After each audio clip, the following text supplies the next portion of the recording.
क्या कुछ कहेगा इस तरीके से आप इस आंदोलन को समर्थन देने के लिए पहुंची हुई हैं, क्या कुछ आंदोलन ये जो सत्याग्रह है बीते कई दिनों से चल रहा, जो बापू वाटिका में था और आज यहाँ पर आया हुआ है।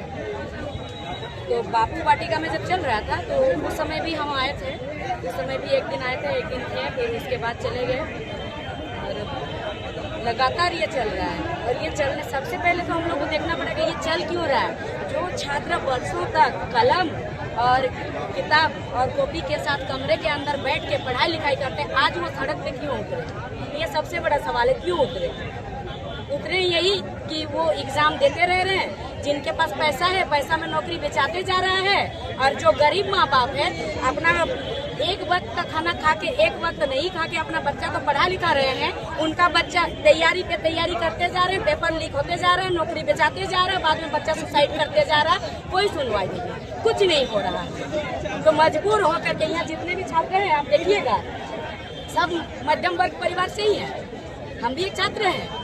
अब जब छात्र आएंगे आंदोलन करने, अपना हक का आवाज उठाने, सरकार से हिसाब मांगने कि हमारा हिस्सा का नौकरी कहाँ जा रहा, क्यों बेचा जा रहा। अगर नौकरी उनको बेचना ही है, काबिलियत देख के नहीं पैसा देख के नौकरी देना है, तो फिर बड़ा सा एक मेनू निकाल देना कि ये नौकरी का इतना पैसा लगेगा, ये नौकरी का इतना पैसा। जब बेचा ही जा रहा है, अब देखिएगा कुछ दिन पहले एग्जाम हुआ फील्ड वर्कर का, जो कि JSSC द्वारा कराया जाता है।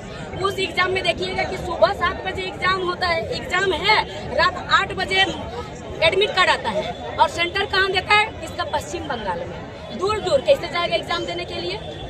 जब इस चीज का आवाज उठाया जाता है तो उस टाइम स्टूडेंट सारे आएंगे, जो मेरे साथ बीता है वो भी मैं बता रही हूँ। जब स्टूडेंट आएंगे आवाज उठाएंगे, अभी दूर में भी जो है ना, सबका फोटो देखा जाएगा कि कहाँ से है, वो कौन है, क्या नाम है। जानकारी ये भी मिला है कि हजारीबाग से जो स्टूडेंट रांची आ रहे थे आंदोलन के लिए, रोका जा रहा था, बसों को रोका जा रहा था। रोका जा रहा था नहीं, रोका गया है, अन्यथा आपको इतने ही स्टूडेंट ये नहीं दिखाई देते। रोका गया है, आने नहीं दिया जा रहा है। तो ये सब क्या चल रहा है? एक तो आप नौकरी बेचिएगा, उसके बाद आप स्टूडेंट को आने नहीं दीजिएगा जब वो प्रोटेस्ट करने आएंगे। आप एक ब्लैक लिस्टेड एजेंसी को आप यहाँ पर एग्जाम दिलाने दीजिएगा, आप कट ऑफ मार्क्स जारी नहीं कीजिएगा, आप आंसर शीट को चेक होने के बाद पारदर्शिता नहीं कीजिएगा, तो फिर ये क्या हो रहा है झारखंड में, बताइए। और अभी का बात नहीं है, ये सिर्फ 14वां JPSC नहीं, प्रथम से लेकर के ये 14वां तक यही सीन है। छात्र तंग आ चुके हैं। गार्जियन जो प्रथम JPSC शायद दिए हैं ना, उनके बच्चे अभी JPSC दे रहे हैं। जब बाप के माँ के टाइम ये हुआ तब बच्चा के टाइम भी यही स्थिति हो रहा है। तब CID तो जांच कर रही है, CID भरोसा नहीं है क्या? कैसे भरोसा होगा भैया? आपका घर में क्या होगा, आपका ही परिवार को जांच करने देंगे तो जांच सही निकालेगा। CID झारखंड सरकार का अंडर में है, तो फिर CID कैसे जांच कर देगा? CBI जांच होना चाहिए, कोई CID वाईडी नहीं चलेगा। और जो बड़ा बड़ा अधिकारी लोग हैं ना, वो लोग कोटे में जाकर के सेटिंग करके रखे हैं कि महीना इतना लाख रुपया देंगे।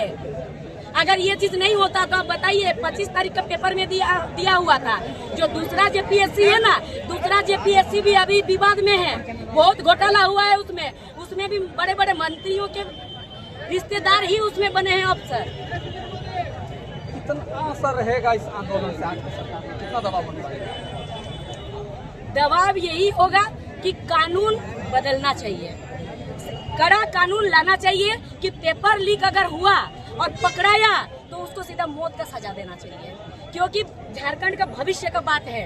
इतने जो छात्र सुसाइड करते हैं, बाद में क्या बोला जाता, कोई अगर मान लीजिए वर्षों से कमरे के अंदर जाकर के तैयारी करेगा, बाद में पता चलेगा मेरा पेपर लीक हुआ, बाद में पता चलेगा कट ऑफ मार्क्स नहीं आया, बाद में पता चलेगा नौकरी बेचा गया, तो वो जाकर के सुसाइड कर देता है। एक तो अंदर में वर्षों से पढ़ाई करेगा, जाके सुसाइड करेगा, फिर बताया जाता है फंडला का बेटा फंडला का बेटी के साथ फंसी हुई थी, इसीलिए ये सब हुआ। यही दिखाया जाता है न्यूज में भैया, यही आज का सच्चाई है। तो क्या और नहीं तो देखिए, और एक बात बता रहे, अभी जो आंदोलन में आए हैं, जो वहाँ बैठे हैं, धारा लगेगा। जब पैदल यात्रा जाएंगे लाठी बैठाया जाएगा, और बाद में जब वही लाठी बैठेगा, जिनका हाथ टूटेगा, माथा फूटेगा, मेडिकल में वो रिजेक्ट हो जाएंगे, फिर धारा लगेगा।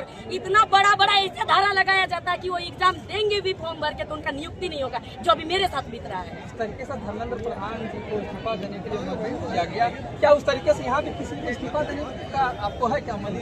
सरकार इस्तीफा देने से यहाँ पर सिस्टम नहीं बदलेगा, क्योंकि सरकार इस्तीफा, जो शिक्षा मंत्री है अभी तो हमारे माननीय मुख्यमंत्री अपने हाथों में रखे हुए हैं शिक्षा मंत्रालय का पद, तो शिक्षा मंत्री का पद वो इस्तीफा देंगे भी तो आएगा तो कोई वैसे ही व्यक्ति ना, वैसे ही व्यक्ति आएगा ना शिक्षा मंत्री बनने के लिए।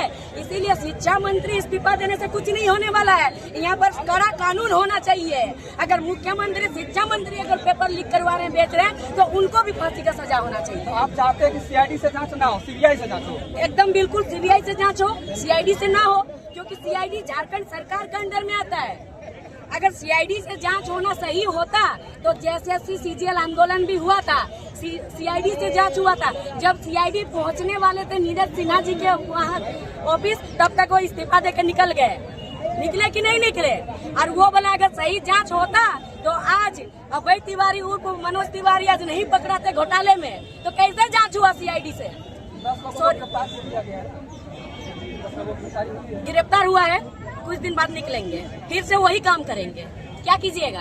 फांसी का सजा जब तक नहीं होगा तब तक वो सुधरेंगे नहीं। इतना यहाँ पर जो दिख रहे हैं ये सबका भविष्य कहाँ जाएगा? वो तो निकल जाएंगे, नौकरी को तो बेच दिए, जिनको बेचना था बेच दिया, और वो निकल जाएंगे। और कोर्ट में जा करके वो चीज क्लियर होने में समय लगेगा 20-25 साल, तब तक वो लोग रिटायर्ड हो जाएंगे। होंगे कि नहीं होंगे बताइए? यहाँ काबिलियत देख के नहीं, पैसा देख करके यहाँ नौकरी दिया जा रहा है। इसीलिए तो बोल रहे सरकार का मेनू बनाना चाहिए कि कौन सा नौकरी कितना में बेचना है, ये रेट तय कर दिया जाए। हाँ, तो यही तो कर रही है सरकार। इसका मतलब यही ना है कि रेट तय होना चाहिए। अगर रेट तय नहीं होता है तो काबिलियत देख के देते ना, क्यों नहीं दे रहे काबिलियत देख के? यहाँ पर इतना स्टूडेंट है, आप सबसे पूछिए कि कितना नंबर लाए थे और इन लोग का आया नहीं है रोल नंबर। ये लोग मेंस एग्जाम नहीं दे सकते, प्री एग्जाम में अटक गए। अच्छा पढ़ने वाले बच्चे हैं।